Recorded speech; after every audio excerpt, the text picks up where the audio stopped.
Welcome to the Free Game Don D podcast, life, family, and business. Yeah. So listen, today I have Miss Lauren Beasley in the studio. Miss Beasley is a native of South Carolina.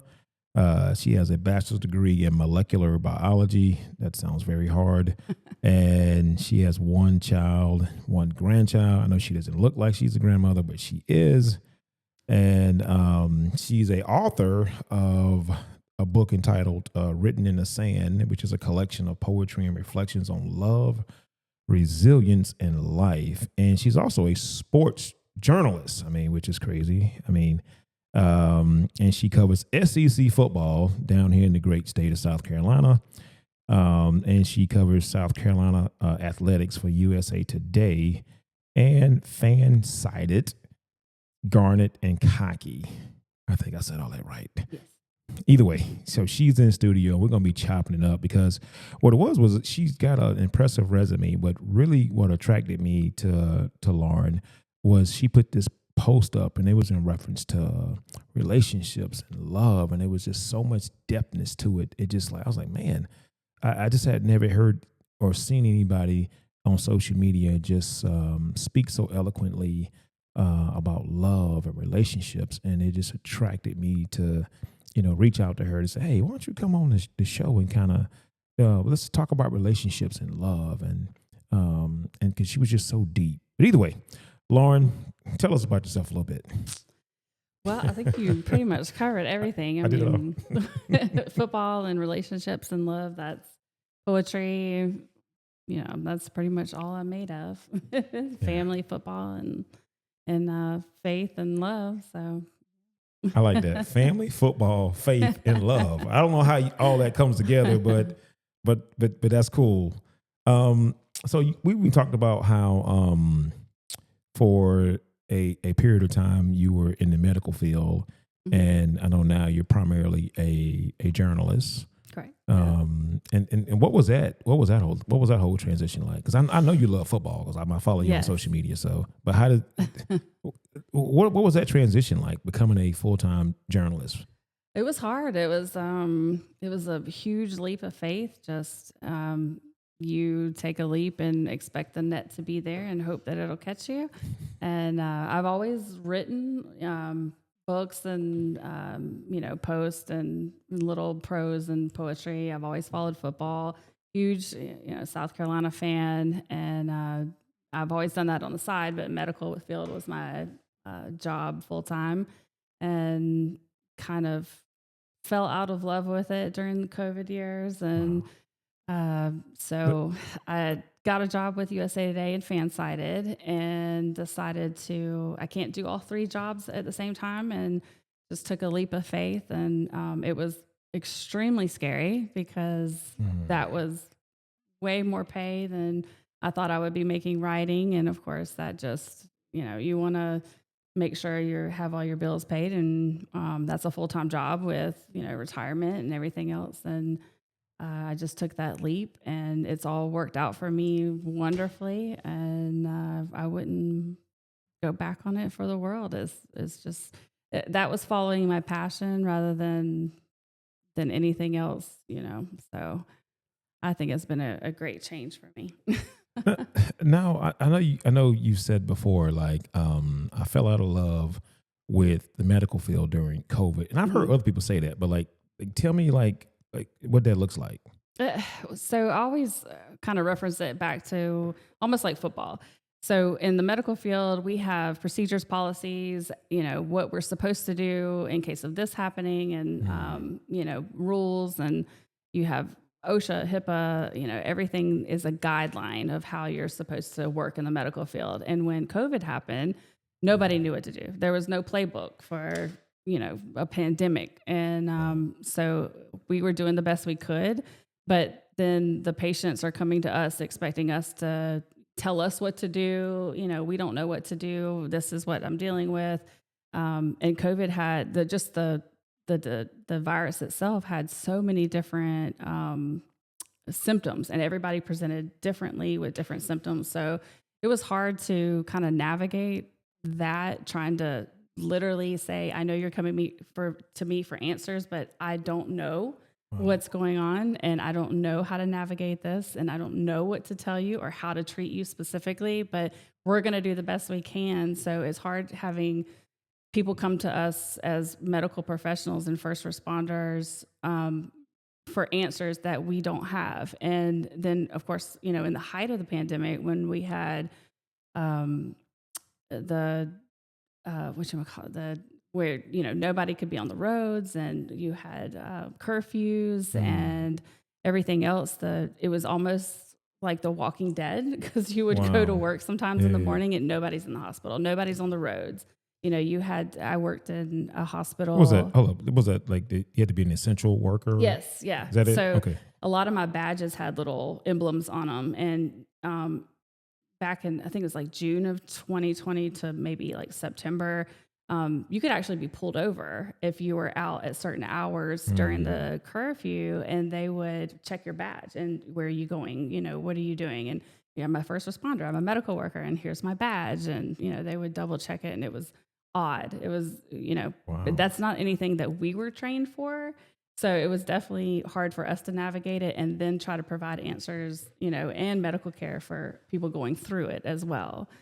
So it was a learning experience, but it just not knowing, what to do. And then I worked in the morgue at several hospitals, and so seeing that side of it too, with people who were absolutely healthy and passing away from COVID, it was just devastating, and it was overwhelming. There were some hospitals, not here, but some hospitals in other cities that would have it's gross, but like refrigeration trucks, like meat trucks, because there were so many people that were dying during that time that they didn't have enough room in the morgue to deal with it. So that, from a mental standpoint with medical workers, was just extremely hard, and probably some PTSD from dealing with a lot of that in that time. Wow. No, because I know you talked about how you had 16 years in the medical field, but COVID just, listening to you break all that down, I guess I can see how that could really, take a toll on you mentally and emotionally, and you end up with PTSD. But you talked about how you really wanted to get in the medical field because you wanted to be an oncologist, right, and fight cancer. And then, man, that was a lot.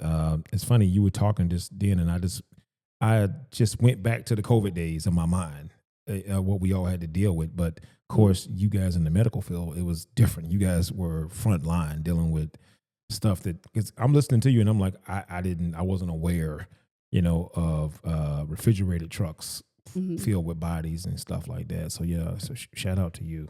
I appreciate that. Yeah. So you went from the medical field, and now you're a writer, but you've always kind of, I guess you said you always kind of, I don't like the word dabble, but you've always kind of done some writing, right? But now you talked about safety net. So you just, so I'm guessing you don't really have a safety net right now, right? To some degree? Well, I kept my medical license active. So that is my safety net, because if I ever need to go back to it, I can. Okay. But I don't miss it. Maybe one day I'll miss being in the medical field, but right now, I love that I can work from home, which that's been different too, because I've gone from clocking in every single day and being certain hours and taking lunch at certain hours, and these are my hours of work, and now I've had to discipline myself to sit down and make blocks of time to actually write and work for each of the websites.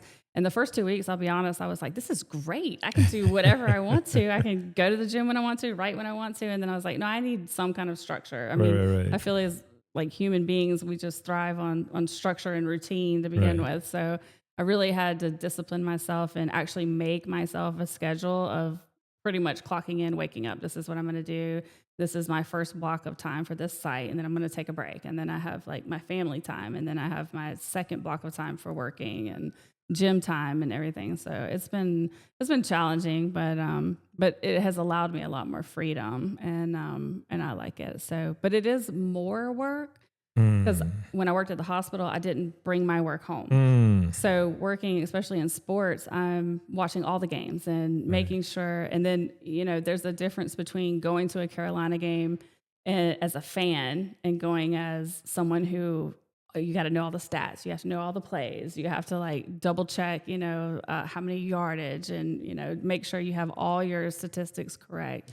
So it's work too. I do enjoy going to the games, but I'm also working while I'm there too. Yeah, no, shout out to you because, I follow you on social media, of course, and I've had a tough relationship with South Carolina, but when I go to your page, toxic, it's been very toxic. But when I go to your page, it's all facts. Like you don't get into none of the emotional stuff. It's just all facts, man. I keep the emotions inside. I love that about you because when I'm having these moments where I'm just like, wow, this ain't working out, man. I think I'm breaking up with South Carolina. I go to your page, it's like, all right, I see the facts. Let me just get my stuff back together, man. But shout out to you though, because you spoke on something else too. Because people think that, well, I'm working from home. Because technically, I'm guessing, you would be like a contractor, 1099, right? Yes.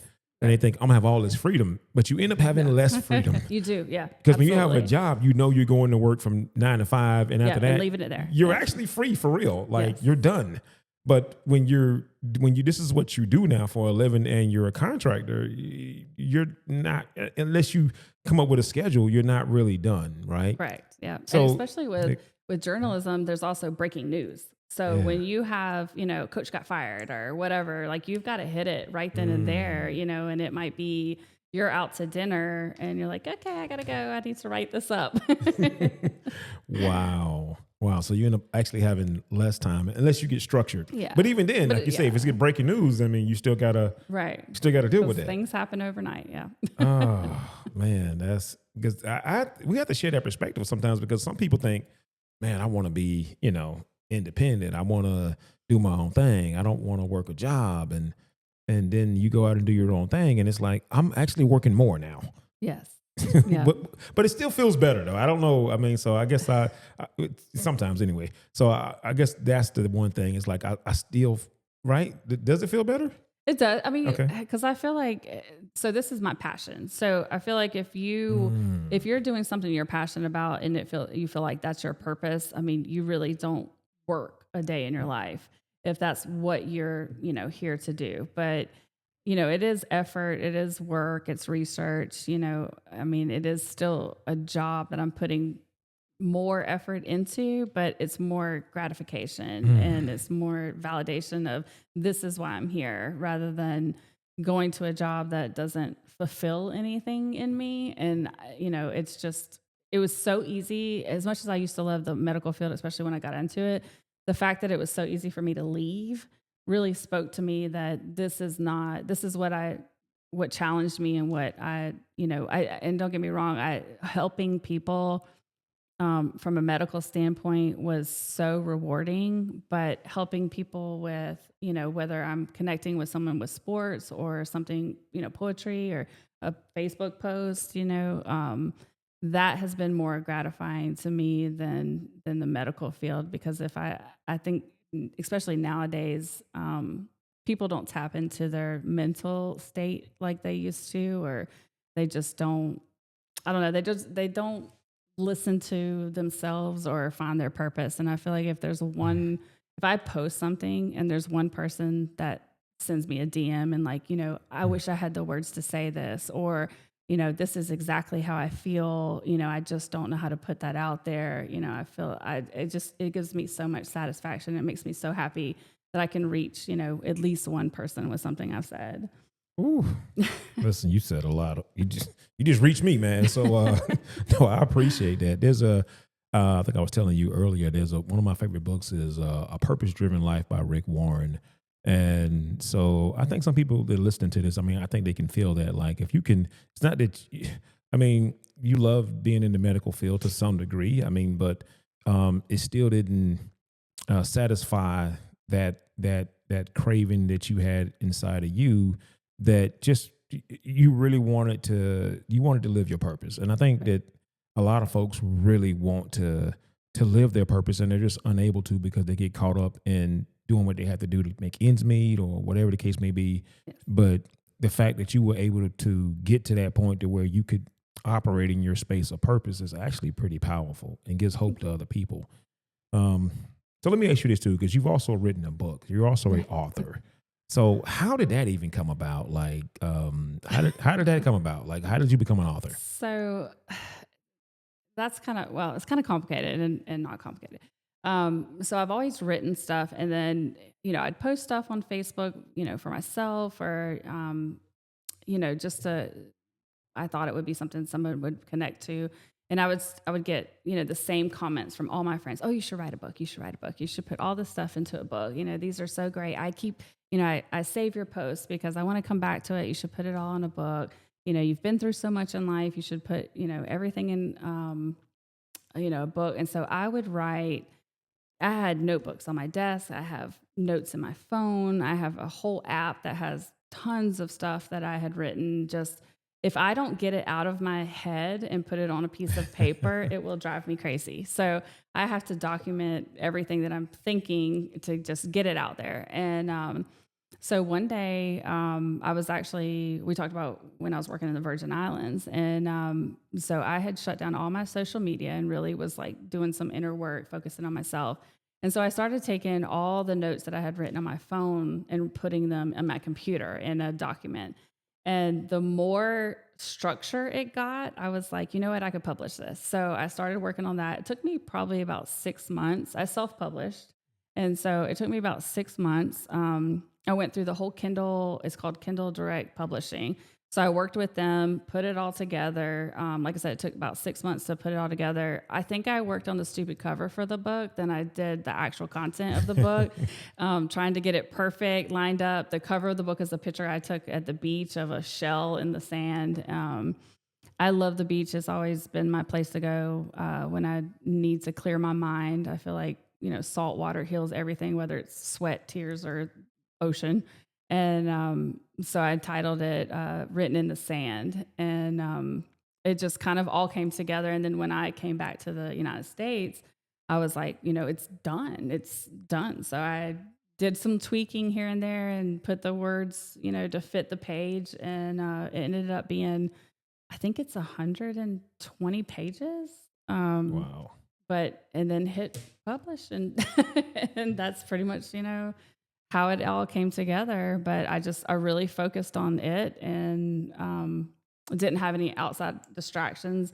And it was everything I had written that I had, like I said, on my computer and my phone, and just put it all together. It was a couple stories that were in there, but most of it's poetry. And I'd like to write another one too. I still have ideas coming and stuff that I feel. So I would like to maybe write 2 or 3. Actually, on my laptop, I have 2 other books that are probably a third finished. One of them's an actual novel, and then the other one's another poetry book.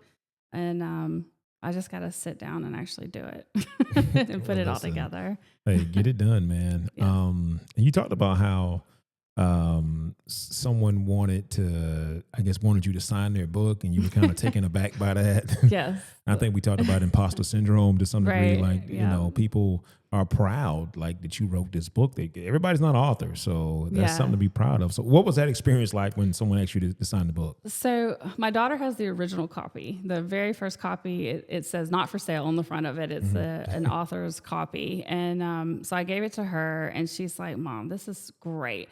I was really bad about self-promoting myself. So I just posted one day, I'm like, oh, I wrote a book. Here's where you can find it, Barnes & Noble and Amazon, and people were like, holy shit, like, what? You wrote a book? And so then I started making some sales. It wasn't outrageous, but it was great that I was like actually selling some copies. And then I felt bad because I discounted the book because I'm like, my friends are buying it and I just want to give it to them. But I had a couple people purchase books, and then they were, well, you should set up like at the local bar and have like a signing day or something. And I want you to sign my book. And, it's just so great. Can you sign this particular page? And I was like, what? Why? Like, you talk to me every day. Why do you need my signature on something? But it was humbling almost that people were so proud of me because to me, it was something that I just wanted to do. It was like a bucket list item that I scratched off. It didn't dawn on me until people were really like, Lauren, you freaking published a book. Like, people talk about that all the time. Like, oh, I would love to, write a book, and I would love to put my life into a book, but they never do. And so there's only one person that has a signed copy. That's my grandmother. Wow. I haven't signed anymore, but I would. But it's just so bizarre to me that somebody would actually want my autograph for anything. But no, man. I mean, that's incredible. I know we talked about, a project that I'm working on. But when you said that, I was like, wow, when you sent me over some stuff, I was like, wow, that's really cool. And I can see when you talk about the collection of poetry and reflections on love, resilience in life, I see that in all your posts too. So when you say you got to get stuff off of you, you don't just get it off of you as far as writing it on your computer. You do it on social media too. Yes. Like, you're not going to let it stay on you long. You're going to get this out into the universe. Yes, exactly. And I actually think that that's really dope. And that's one of the reasons why I wanted to get you on here, because I was like, you putting out some great stuff in the universe. So let me ask you this, man. So you had a post up that I really loved, and it was in reference to love, and and everything that entails. Can you speak to that? Well, so I give great advice, but I don't follow it. Listen, I think that's most people, though. I don't think that's just you. Yeah. So the particular post was, I was just in my feelings that morning.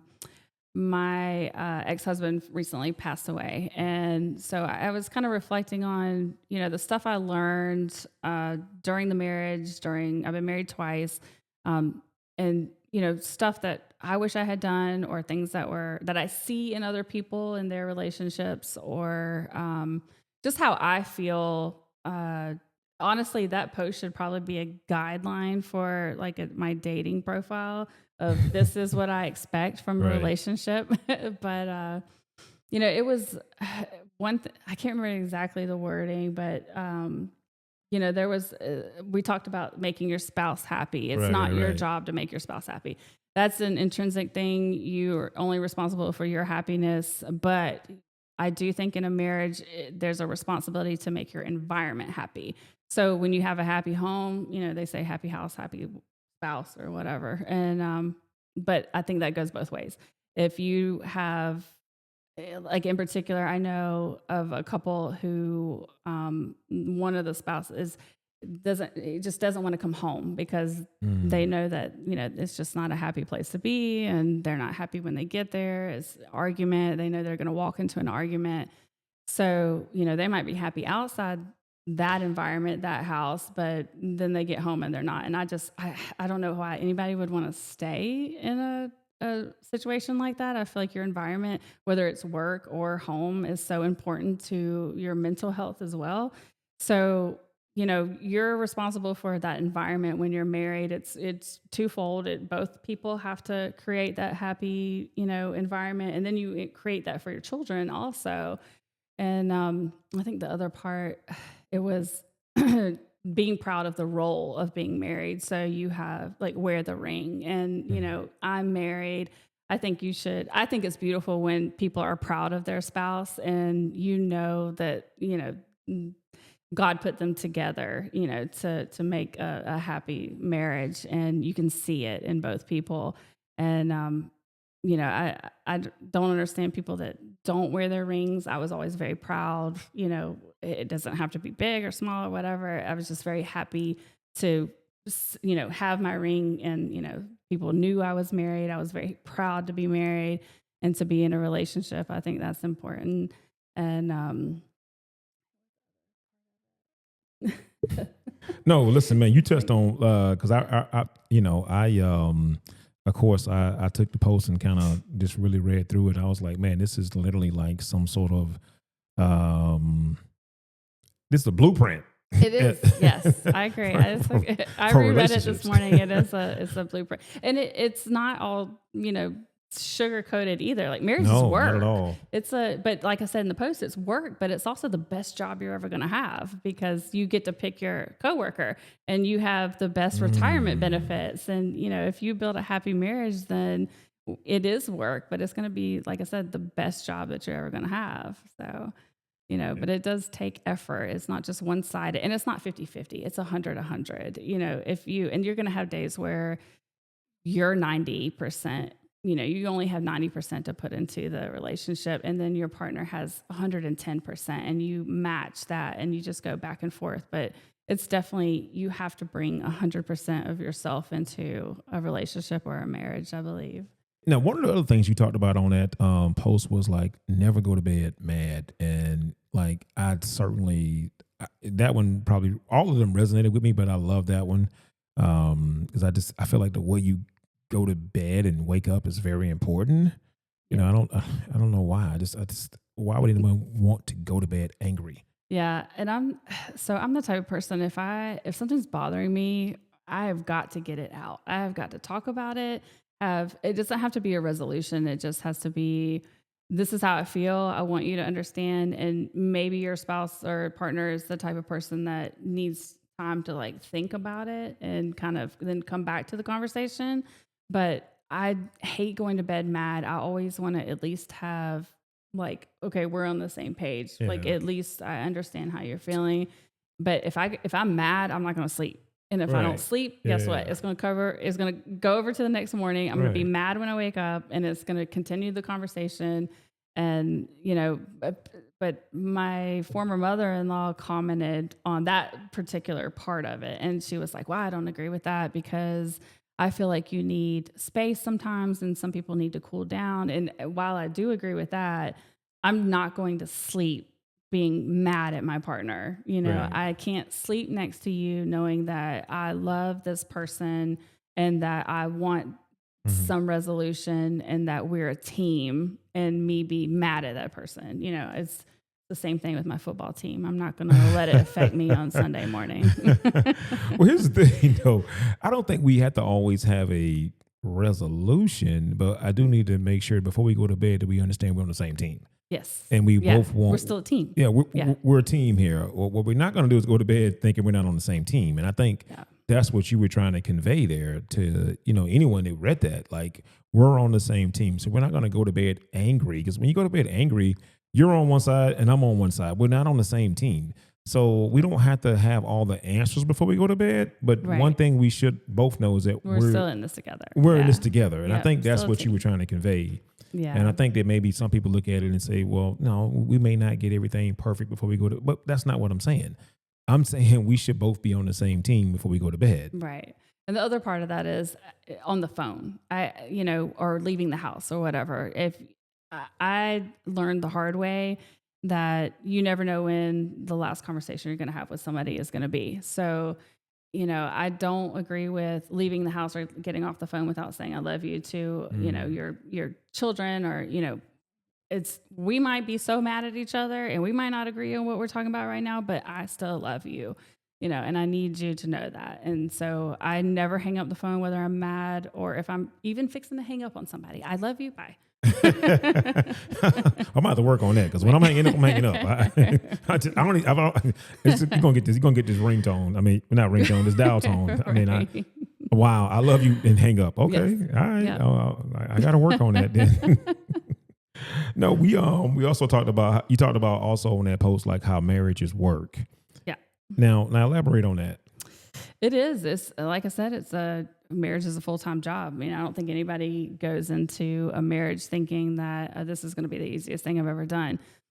First of all, living with someone is hard, especially, if you've lived by yourself for a long time and then trying to learn that person's, you don't know somebody until you live with somebody, first of all. So you don't know their mannerisms, like how they, like brush their teeth in the morning, or, what their routine is at night, or whatever, what they do in their sleep. And so, that part is work. And then, it's a team still. So that's your partner, that's the person that you have to move away from I and move into we when you get married. Mm-hmm. So, it really is, and then when you're raising children too, then you're definitely a team, and you're like, we need to navigate how we're going to work together to make this little human being the best human they can be. And, if you're not agreeing and you're not working together, then that's going to affect everything around you and everybody around you. And children pick up on your energy so easily. I always use the, phrase monkey see, monkey do, because my daughter was notorious for, she would pick up on my energy if I wasn't happy. And, so I tell her, she's grown now, and I tell her that now that she has a child, he sees everything you do, whether you're happy, whether you and your spouse are happy. If y'all are arguing, he's going to pick up on that energy for sure. And, if y'all aren't happy, he's not going to be happy. And, it is work, because you have to put your, even when you're not at your best, either communicate, I need this from you, or I can't do this right now, but it takes both of you communicating, which seems to be the downfall of most relationships. But it is work every day that you have to put in all day long. It's not, you don't leave that job after 5 p.m. and but you can capitalize on the happy hour for sure. I liked how you talked about it being work, but you also talked about how like you get to pick people that you work with. Mm-hmm. You get to decide your work environment. Most people, when they go to work, they don't get to decide any of this. But in your marriage, with it being work, like you literally get to decide everything about it. Yeah. And I think that's people sometimes don't, they don't really think about it like that. And you talk about communication. I always say that there is a book by John Maxwell. It's Everyone Communicates, but Few Connect. And I love that book because people get caught up in communication. You can communicate. Communication could be arguing. That's communicating. It's not good communication, but it's communicating. But are you connecting?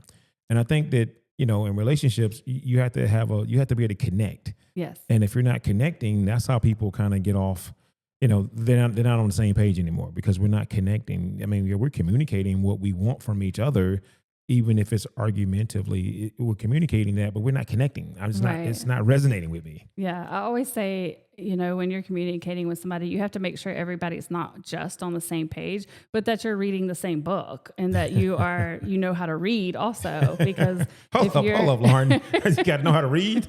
Yeah. Because if you're dealing with somebody who is illiterate. Yeah. Right. Or, just doesn't have the emotional intelligence to communicate with you on the level that you need the communication, then it's just not going to work.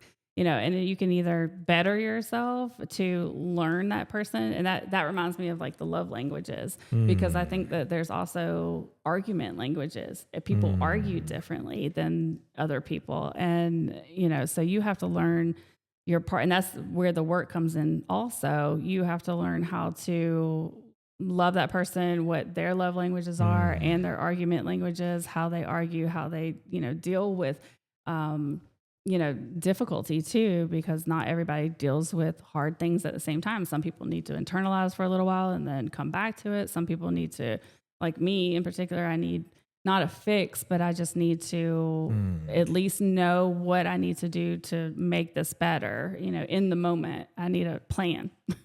Yeah, and listen, I think, and I want people that are listening to this to understand why, we're going through some of this as it pertains to your post, because, you have a book written in the sand, and this is kind of setting the table for why people should read this book, because they're getting to know how you think as it pertains to love and all these other things, man. And I think that's why this was so cool, because you even brought up love languages. Of course, that's a book by Gary Chapman, Yes. And a lot of times people get confused when it comes to relationships. You want to love me the way you want to be, the way you think I should be loved, instead of the way I want to be loved. Yeah. You know what I'm saying? And I think that's, we have to get to a point that we have to learn what someone's love language is and love them the way they desire to be loved.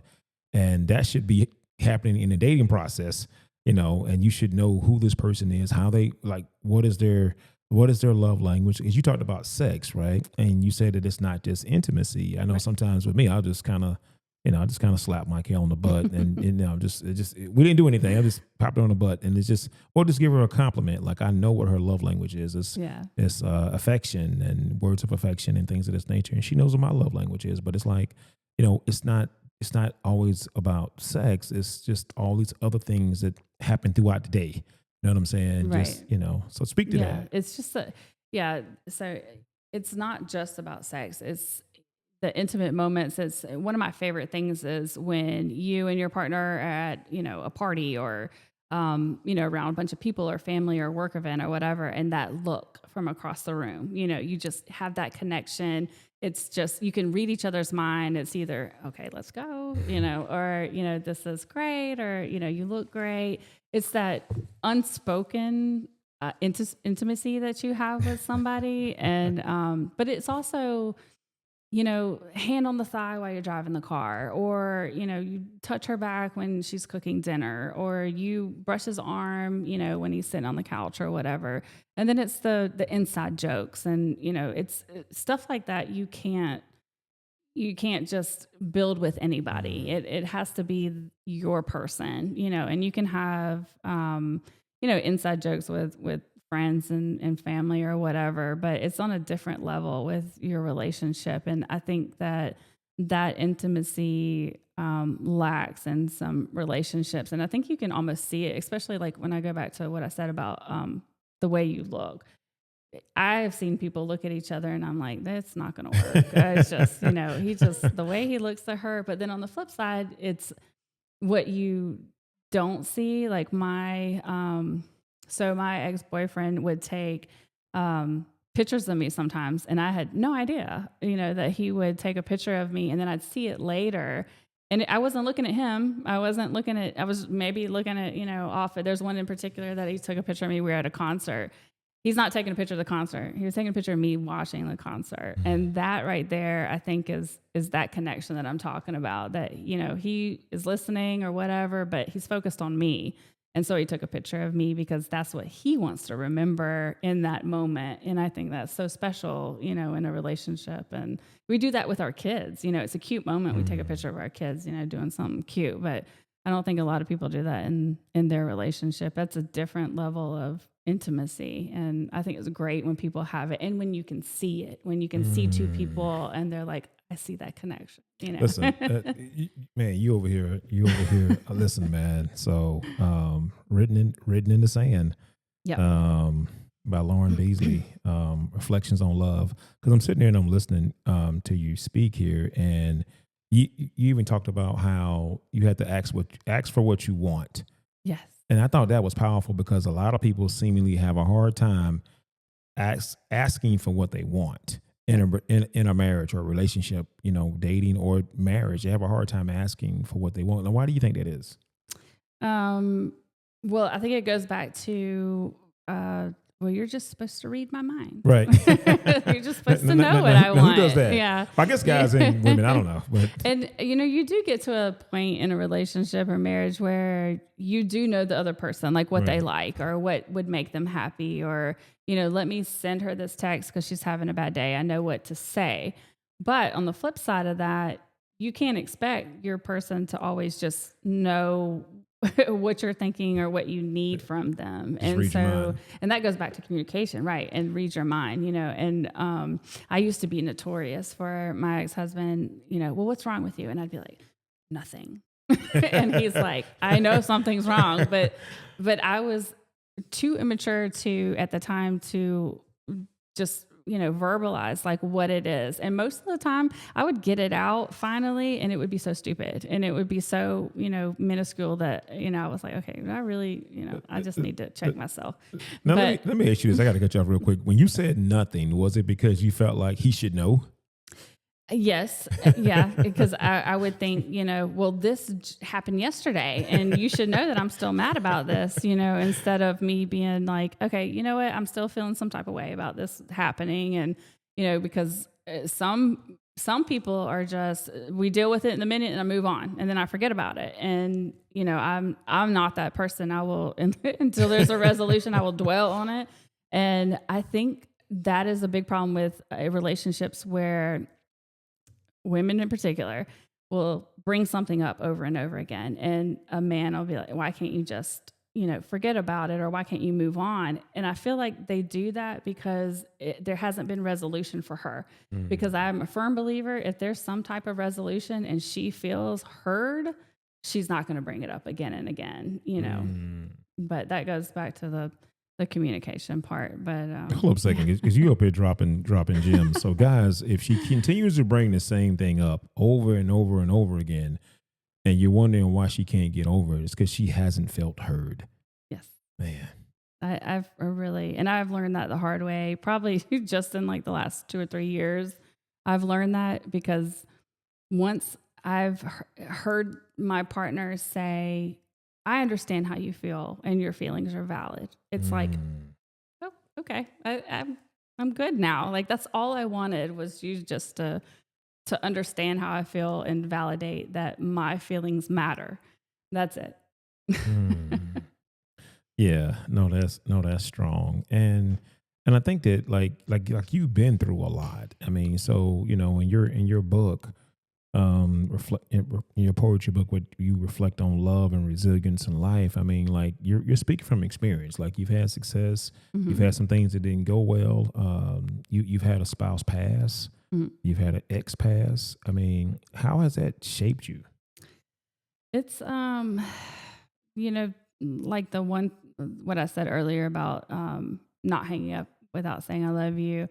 You never know when it's going to be the last time you talk to somebody, and but it's a lot of it's been a learning experience. There's a lot of things. Not that I think at one time I would want to go back and change certain things, but now as I've matured and developed a lot more emotionally, I feel like the things that I've been through have just made me, who I am. And so there's things that, of course, I could have done better. But had I done them better then I wouldn't be the person that I am now. And, I have been through a lot, but I think it has shaped the person that I am. And even though I'm single now, I feel like it's still developed me into I'm somebody's person. There's somebody out there that is going to meet me at the level that I'm at now and love me for who I am now, who I was then, and like I said, just meet me at the level that I'm at now with the person that I am now. So. Yeah, no, I love that because I just love that energy. My person is out there, and they're gonna love me for who I am and everything I've been through. I know when you talked about energy, that was a big part of our talk, because apparently we come to find out we're both big on energy, and so one of my favorite books, and yours too, apparently, is The Energy Bus by John Gordon. Yeah, phenomenal book. I encourage anyone to read that book. Energy is it's everything, and you talk about shaping your perspective and everything you've gone through to get you to this point. You only have one child, and that one child at one point hated you. These are your words; it's not mine. So what was that experience like? That was tough. That was, I left her dad. We made sure we argued a lot, but we made sure we didn't argue in front of her. And I didn't think of, once the marriage ended, that the backside of that would be that she only saw the happy between us. So then when we divorced, she was in shock. It wasn't, well, my parents always argued, so it was inevitable. There was no understanding of what happened. So she just thought that I disrupted the family and left her dad. And she was, 7, almost 8 years old. And I didn't explain it to her. I would just say, we grew different. Me and daddy are different people. It just didn't work out. I mean, you can't rationalize a divorce to a 7-year-old child. Right. So it was tough. It was 2 years. It was a lot of crying in the bathroom and, just trying to understand that, I had uprooted her life. And so the only thing that I could do was be supportive of her and try to make her new life in a new city, new school, new friends, the best that I could. But there were nights that, I hate you. I want to go live with daddy. And it was devastating to hear me say that. Or why are we here? I don't want to be here. I don't want to go to the school. I hate everything. I hate you. And it went on, it was probably 2 years before she kind of really settled into her new life. And I didn't date either. I didn't date for a long time. And then when I did get remarried, I uprooted her life again. So we moved to Charleston, but that was handled well. She loves the beach, so she was excited, moving to Charleston. That relationship unfortunately ended. And, but by then she was older and she realized like, it's me and you, it's just me and her. We're a team, we're going to get through everything together. But, I just let her, and we talked about, ex-spouses with kids, I never badmouthed her dad. I never said anything negative. It was just, I tried to always be positive, even though I didn't want to. But, I wasn't going to it's not fair to her for me to badmouth her father because that's her dad. But hold on a second, Lauren, because I want to make sure that when people listen to this, it's not that you didn't want to. It's just that there was some moments. It was just the negativity it was just so much. It was hard to be positive. Like it took a lot of strength for you to even be positive when the situations were so toxic and negative. Not just for you, but for y'all child. Not just not your daughter, but y'all's daughter. Yeah. Right? Yeah. Because there was plenty of times where I want to be like, well, your daddy did this. And but that's not, I tried to look at it through her eyes, that she's not the one that's in the relation. These are her parents, and, in a child's eyes, mom and dad, you can't do anything wrong. That's still your mom. That's still your dad. You love mom and dad. That's it. That's the only job that the child has is to love mommy and daddy. And, so there, it was hard to even find things that were positive sometimes because it was such a toxic situation, but trying to make the best out of a bad situation was probably was hard. But I mean, it like I said, it got to a point where she really kind of understood, that, I still have mom, I still have dad. It's just in a different. But let me say something. These people listen to this, man, because I think that, I want to make sure we're using the right words here. It's not even a matter of us, in your situation, you're trying to say something positive. Just don't say anything negative. Yes. Yeah. I'll just say that because of course I can relate to this as having custody of my girls. Mm-hmm. Just couldn't say anything. I just didn't say anything negative about their mom. Yes. I may not always say something positive. I just won't say anything. I think growing up, my grandmother would say things like, you can't say anything good, don't say anything at all. And so I started practicing that. Like, I don't have anything good to say, so I just won't say anything. Yeah. Because if I say something negative, that's going to be so impactful. Mm-hmm. And that would have been so impactful on your daughter. So you just didn't say anything. Or, more so than you saying something positive because you don't want to lie because they're going to see for themselves. They do. So we're not going to lie to you. I'm just not going to say anything about this. Yeah. And she figured it out on her own without me even saying anything. And then we had conversations when she was much older that was, now I understand why you, acted this way or why you, would kind of she would see my mannerisms, and when she would go back and forth between me and her dad. But, and then it got to, and then it was flipped. So, he was not in the picture for a long time. And so then it went to, she was mad at him and she hated him because he wasn't in the picture and she leaned, heavily on me. So going from in the span of probably 3 years that she hated me for leaving and then hated him for leaving, it was difficult. And like I said, all I could do was be supportive of this child is going through this, but on a different level than I'm going through this. Now, how do you help her navigate hating him? Because people don't realize, like, some parents may feel like, oh, well, that's a good thing. She hated the other parent. But no, you don't really want that for her. No, it's not about him. It's about her. Right? Yeah. How do you help her navigate that? That was tough because he went to prison. So it was that was hard to know. So the therapy helped. I was very happy that she was willing to go to therapy and really, really willing to open up to a therapist. And so that helped tremendously on what I, could help her with because a broken heart, skint knee, I got that down pat. Daddy going to prison, I got nothing. So, that was helpful. But it just trying to focus on my relationship with her is all that I could really do, and I kind of honestly let her navigate the situation with her dad on her own and just focused on my relationship with her and getting stronger and closer together. And by the time she was, 10 or 12 years old, we were best friends. Wow. Yeah. Now I know we both talked about how we're big advocates for therapy because, of course I went through something similar as well, we're getting custody of my girls. Right. And sometimes when mom didn't show up for visitation and things of this nature, like I say, a lot of things that I can handle as a dad. And shout out to my wife, Michael. She was a phenomenal stepmom. She says mom, and the kids say mom too, so it's great. So she was phenomenal. But I don't have anything for why didn't mom show up or why didn't she come to this particular event. So therapy, people don't understand. There are some people that this is what they're trained to do. And I'm not qualified to do this job. So I had them in therapy so that they could, sometimes you just need to just talk about how you feel to a neutral party versus talking to your mom or your dad about, I need to go sit on someone's couch and talk to them about how I feel. And they can help me navigate my feelings, not necessarily help me come up with an answer, but just help me kind of realize that it's not me. So I can go on living my life. And I think therapy was just, speak to therapy and the importance of that. Yeah, that was big for my daughter. And so it was a specific event that happened. We were, her dad lived about 3 hours away when she was little. So I was taking her to dad's house one day. I'm calling him on the phone. It's his weekend. He's not picking up the phone.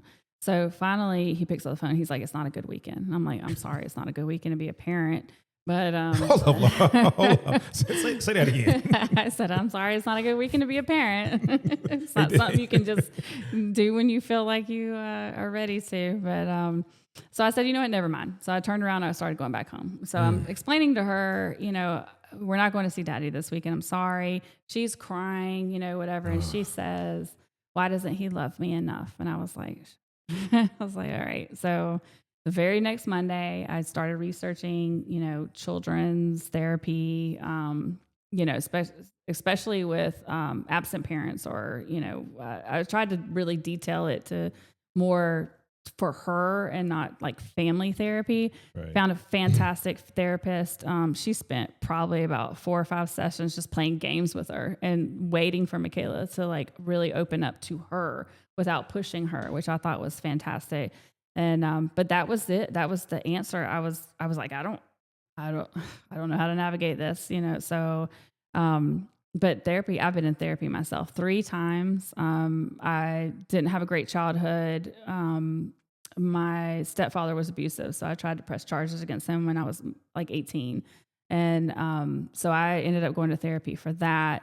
That was fantastic. And then again, I went in 2019. I probably should have gone during COVID, but now I'm thinking about it. So I went from 2017 to 2019, kind of on and off, just some personal stuff that I was going through with like post-divorce and then navigating a different relationship and being a parent. It was a lot. So I went then, and then I actually went earlier this year after a breakup. And every single time I've gone to therapy, it's been for a different reason. I've been at a different state in my life. I've been a different person every time that I've gone to therapy. And like you said, talking to not only somebody who has an outside perspective, but also who is trained to pick up on verbiage that you're using or, behaviors or whatever. My mom or my family member can say, oh, you act this way. And I'd be like, whatever.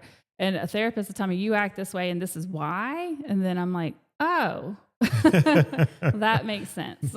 What can we do to retrain my brain to make me not act this way or respond this way or react this way? So therapy, I'm a huge advocate for therapy. I think everybody needs it at least once in their life. And, like we talked about, we go to therapy for people who won't go to therapy.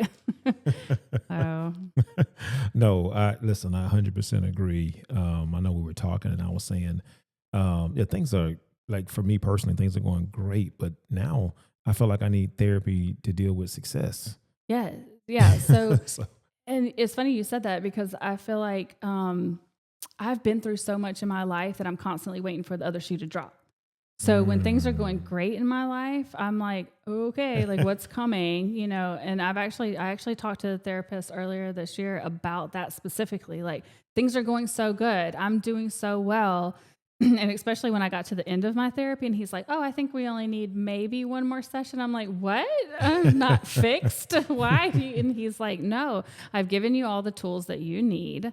Now it's up to you to use them. And, it's the same thing. I totally relate to that. I think that, you get to like we talked about, you know how to deal with failure.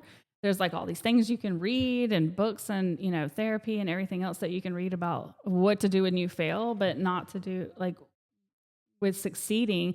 And I see that a lot in college sports too, especially with the NIL. You throw millions of dollars at these kids and they don't know what to do with it, you know?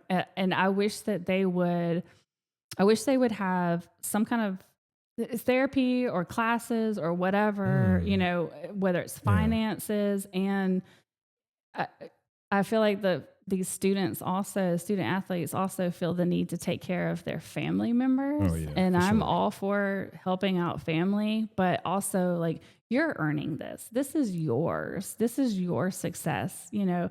And I think that they need, you know, some kind of help with that too, on, you know, how to handle being successful, you know, even I can't imagine being 19 years old and have like $1 million in sponsorship. Like, what do you do? Don't even go that big. Let's just say, like, imagine being 19 and you're getting an NIL deal for a couple $100,000. Right. That's still crazy. I was in college eating ramen noodles. Yeah, I know, right? Sometimes we wasn't eating at all, but I mean, yeah. Well, and just the pressure too. I mean, I see people, you know, on Twitter or whatever Sunday morning, and they just bash these kids when they play bad. Jeez. And I'm like, they're still kids. Like, think of how you were at 19, 20 years old and trying to navigate life. And I can't imagine the social media pressure that they have to succeed on the field also is just, it's incredible. And like Arch Manning in particular, because of his namesake, there's so much pressure on that kid. And so he has, you know, the NIL deals and everything else, but, you know, they're like, oh, you'll never be Peyton. I'm like, well, he's not Peyton. He's Arch. Right, exactly. Let they Arch don't be know Arch. how to be themselves. Right, exactly. No, I 100% agree with that. Yeah, this is just these kids have a lot. I see a lot of people talking about millennials and these kids and this and that, bruh. Listen, man, these kids, man, some of y'all couldn't make it. Shout out to these kids, man. To me, these kids are very resilient, man, because they're navigating waters that I'm not sure that we can navigate. Well, and it's turned into a job, you know. It is a job. Yeah, because now they're getting paid. Yeah, but I feel like they don't get out there to play college ball because they want to play ball. Listen, we're Gamecock fans, and Lenore Sellers. Hey man, I mean, you know, you got this NIL deal, and you start thinking that we shouldn't be losing to Vanderbilt, bro. Like, what's going on here, man? I'm just saying. I know he got hurt, but I'm just saying. I mean, but that's the way it is now. Let me ask you about faith too, because you know, your writings are inspired by your experiences, therapy, your healing journey, but also your faith. Mm-hmm. So how does faith play a part in your writings? Well, you have to be faithful to be a Carolina fan. So let's start there. Okay. But yeah, I've always believed in God. You know, I think I told you going to church doesn't make you a good Christian any more than standing in a garage makes you a car. But, you know, I also was raised in, you know, a Southern Baptist church where it was more about money and an appearance, you know, oh, we're in church every Sunday, you know, so we're good people. And I learned by observing that is not the case. Some of the biggest sinners sit in the front row of church every Sunday. And know all the scriptures. Right, yes. Yeah, you know what? You know who can quote the scripture better than anybody? The devil himself. Ooh. But but you know, there's a lot of moments in my life that were, I know this was God, you know, and it has brought me closer to even my daughter. You know, when I got pregnant with my daughter, I was in a place where, you know, I just didn't really care about my life anymore. And I just was like, just doing whatever, partying and whatever, and doing whatever I wanted to. And then I found out I was pregnant, and it was, oh gosh, I'm responsible for this other human being. And so then I started praying while I was pregnant, you know, just let her be okay. 10 fingers, 10 toes, healthy, you know, just let her be okay. And then it graduated to, I want her to be okay in first grade. You know, I want her to have friends. I want her to, you know, do well in school. And every moment that, you know, you pray when you get down, you know, please God, let me get through this, you know, whatever. Well, then I realized I had started praying when I when things were going good. Thank you, God, for letting this happen.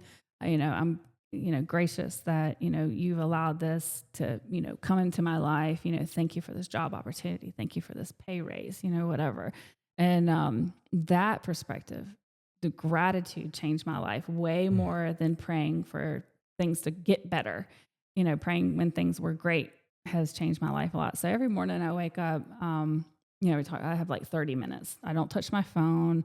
I don't look at social media or whatever. And I just talk to God. It's like 20, 30 minutes in the morning. And that's my conversation. And he's always there. He always answers the phone. So, but when I pray, I talk to him. And then some mornings I'm just quiet and I'm just thinking, I feel like that's when he's talking to me. And, but when you go through hard stuff, it definitely makes you, lean on your faith a lot. And I think that that's the whole point is, you read the Bible and it says, you go through hard times, you go through the storm and you know that you're going to be okay because he's in the boat with you. Mm-hmm. And, in a matter of a few weeks, my ex-husband passed away. And then my ex-boyfriend had full renal failure. He's in stage 5 renal failure. That happened within a week of each other. And so that was hard to navigate, with the feelings for both of them. And my ex-boyfriend and I had broke up in February. So that coming up, several months later, he almost died. And so having 2 people that I had been in a relationship with, one passing away and then the other coming very close to pass away, I think anybody would have been like, God, what are you doing? Why am I going through this? And I just kind of leaned into whatever you're trying to teach me. Like, I'm here to listen. My ears are open. I actually started praying with my hands open rather than closed now. And, just whatever you're going to give me, I'm here. I'm open. I'm, ready for it.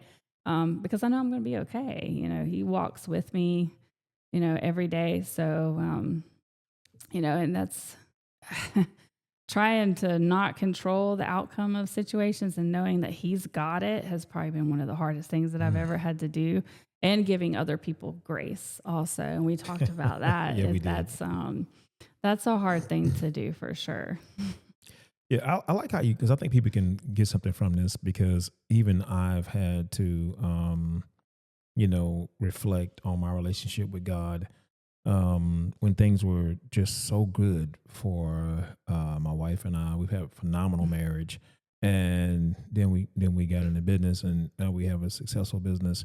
Had to really start drawing. The more successful we got, I had to get back closer to God, because things were just so great, and nothing happened. I just felt like things are going so good. I'm not really sure how to navigate these waters. Let me get closer to God. Yeah. And I like how you talked about praying and drawing close to God when things are good, because people only want to draw close when it's bad. And I feel like if you can continue to stay close to him when it's good, maybe it'll, not that was my reasoning, but maybe it'll continue to go good. I don't know, but it just felt like something, I know within me, just felt like, things are going good. I just need to, everything's going good except my relationship with God. Like, I don't feel and it's not like you can't fix your relationship with God by going to church. You don't fix it by quoting Bible scriptures. Like, you fix it by literally having a relationship that you feel like you're in tune with God, right? And so I like how you talked about that, because you talked about some folks, they feel like they're better than you because I go to church and all this kind of stuff. And you talked about how Jesus, he mingled amongst the sinners, and Judas. And I know you said, I like this quote. You said that being a Christian is not about loving God. It's about loving Judas. And I said, ooh, you cooking now, man. Because most folks ain't trying to do that. Like, I love God. God this, God that. But do you love Judas? Yep. Do you love Judas? That's the hard part. Yeah. And that's something I dealt with recently, with my ex-boyfriend cheated on me a lot. And, he suffers from his own demons and took it out on me. And so the relationship ended in February, and I was mad, but prayed for him, and I've prayed for him a lot. So when I found out, about the kidney failure, I went to the hospital. I was by his side. He was in the hospital 17 days, and I was by his side every day. I brought him food. I was there whenever, used my medical knowledge, and going over his medication and helping him understand, his family understand, and I never even thought twice about it at all. I would do that for anybody, but especially somebody that I love, I'm definitely going to be there for them. And, that's the lowest that he's been. So, and it's scary. Like I said, he almost died and he's still got a long way to go. He needs a kidney transplant. So his journey is not over with that situation. And my mom got mad. She was so mad that I was at the hospital. Why are you there for him? And, he did this to you. And she started bringing up stuff I had told her, about our relationship and stuff. And my mom goes to church. God bless her. I love her to death. But she goes to church every Sunday and she goes to Bible study every Tuesday. And that's exactly what I told her. I said, Mom, you cannot go to church every Sunday and go to Bible study every Tuesday and then condemn me for serving someone else. That is what we're here for. And it's, like I said, living a Christian life is not just about loving God and leading a good life. It's about loving Judas. It's loving someone else at their worst. It's love that neighbor. Well, if your neighbor's a piece of crap, guess what? You still got to love them. Yeah, listen, there's no disclaimers in there. Like, right. Love your neighbor unless he's an XYZ, Right, exactly. It didn't say that. So I love that. And you talked about gratitude. I think I really love that because there's a book by Dan Sullivan called The Gap in the Game, which is a phenomenal book. And when I'm talking to folks about it, I'm telling them this is the gap, right? But you may have started way back here, right? But then you've made it from here to here, but we're still worried about getting here. And this is the gap. And most folks are stuck in this gap where they don't know how to appreciate what they currently have. They're so busy focusing on what they don't have. And as you know, in life, whatever you continue to focus on, it continues to multiply. Yes. Right. But if you focus on gratitude and what you do have, it's funny how you just continue to have more. Yeah. Just by giving thanks for what you currently have and how far you've come. This the universe, God, whatever folks believe in, it continues to multiply because you're focusing on what you have instead of focusing on what you do. When I didn't have, I focused on what I didn't have, and guess what? I continued to not have. Right. You know what I'm saying? It's just funny how that works. So That's right. I love that book, The Gap in the Game. Talk to me about like association and like you're an author, phenomenal book about love and inspiration. Who are you around that inspires you like this? So there's an author, his name's R.H. Sin. And I actually came across him, I think it was Instagram, probably like 10 years ago. And he didn't have many followers. And I don't remember what the post was. It was something about relationships. And I was like, oh my God, he knows me. He's like speaking to my soul right now. And his books are tailored almost like I wrote my book where, one page might have 5 words on it. And it's just something so profound that you just read it over and over again. You remember it. And it's just like, holy crap, that's what I needed to read today. And then and then he has some stories. I don't even know how many books he's read or written now. He's a famous author now and New York bestseller. He's fantastic. But there was so much, I felt like he was reading my mind. There was so much that I related to. And John Gordon, the Energy Bus, and it was one of my favorite books. I have it in my bathroom on my shelf. I read it all the time, every morning. You can just literally open that book to one page and read something, and you're like, okay, this is what I needed today. The Art of War is one of my favorite books. Yeah. I think the love languages, the Energy Bus, and the Art of War is something that everyone should read. It should be a required read, something you should read in your life. And all 3 of those also will resonate at different points in your life too. You might find something in something you read in the Art of War, 20 years ago, and then you find, or you don't understand something, and then you read it later and you're like, oh, this is like exactly what I needed to read today or here. And, that's why when I post on Facebook or Twitter or whatever, I'm mostly doing it for myself because I know it's going to pop up 2 years later in my memories. And I want to be like, yes, I know exactly what I was going through. Right? I'm proud of myself. And how I navigated that situation or whatever. But it's been rewarding to, like I said, the the feedback that I've gotten from other people. I get a lot of DMs that are, I needed to read this. I needed this today, or comments, this really resonated to me. Even I started on Twitter, especially the prayers that I pray in the morning. I started posting those, and people have like flocked to them. And, I really needed to read this today. And I didn't know, what I needed to pray today, but this is perfect, or whatever. Or I sent this to my brother because I know he's going through a hard time, so, the outreach from one single post from mine is just, it's incredible. Yeah, no, I love that, man. You said something about books, and here's the thing about books. Sometimes you'll read a book and you're in one mindset, and then you'll read that same book like 5 years later and you get it now. Like you may have thought you got it the first time, but as you continue to level up in your life emotionally, books, when you read them later on a second or a third time, it hits you a little differently. Yeah. And I think that's the thing about like books. Like some of these books that I go back and I read, like I read Rich Dad Poor Dad, I don't know, a long time ago. Yeah. Maybe 15 years ago. But then I read it again recently, and because I initially thought it was a book in reference to entrepreneurships versus someone being an employee, which was the Poor Dad, quote unquote, but it really wasn't that. It was really a book about financial literacy. It didn't matter whether you was an employee or an entrepreneur, like what is your level of financial literacy? So it's just weird how, How to Win Friends and Influence People by Dale Carnegie. When I first read it, I wasn't, I guess I was somewhat receptive, but then I read it a second time once I've grown. When you grow as a person, you have to go back and reread books that you've read previously because they hit you a little differently, and you can apply what sometimes you're reading a book and you're not even able to apply what you're reading at that moment because you just haven't grown. But the more you grow, sometimes you got to go back and reread these books so you can take actionable steps that are in the book. And I don't know, maybe that's just me, but yeah, sermon. I feel like sermons are the same way. Sometimes you sit in church and it doesn't resonate with you. It might be a great sermon, but it doesn't resonate with you. And then sometimes you leave church and you're in tears, because it hits you. And I feel like the books are the same way. I'm the same way. I have a huge library of books. I have almost an entire wall of books in my house.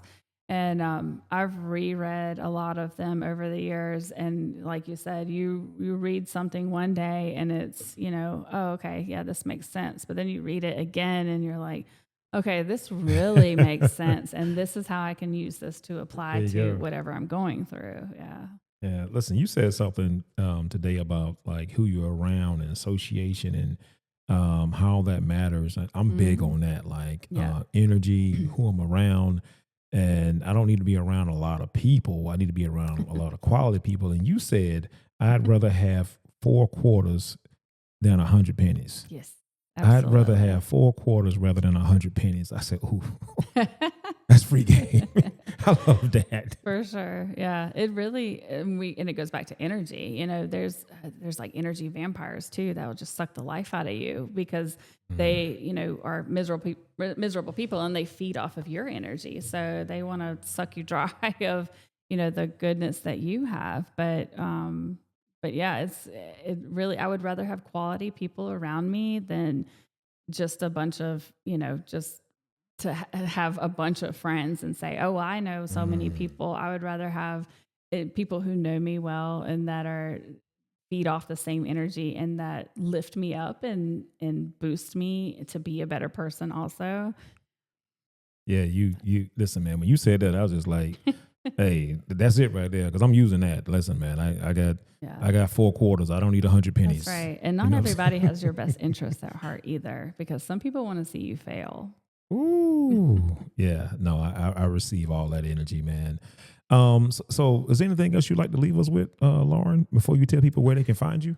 I don't know. I mean, you're just such a profound person. So, your writings, your sport course, I know you know sports, the love and all of that I didn't know that. So that caught me off guard. So when I saw that, I said, oh, okay, Lauren, she I've been sleeping on her. So I need to pay attention to her a little bit more, I appreciate that. She's not just about sports and South Carolina football. She's got Yeah, she's very, very passionate about relationships and love and life in general and being resilient. So I just love that. So tell people where they can find you. Well, they can find me on Twitter. My handle is LB Knows Ball. And Garnet and Cocky. Hold on a second. LB Knows Ball. LB Knows Ball. Okay, Yeah, all most right. people who know me call me LB. That's been my nickname for a long yeah. time, and I only hear my government name from my mama. But but Garnet and Cocky is my site for South Carolina sports, and we cover all the athletics. And then I write for USA Today for college sports wires. So either one of those are great to follow also, and then on Facebook I post a lot of stuff publicly, and yeah. So You on Instagram? I am on Instagram. Yeah, it's Lauren N. Beasley. My full government name. Full on government? there. Yeah. Your mom must have created that page. Right. Yeah. Okay. All right, guys. Listen, man. This is gonna conclude another episode of Free Game Don D. Life, Family, and Business.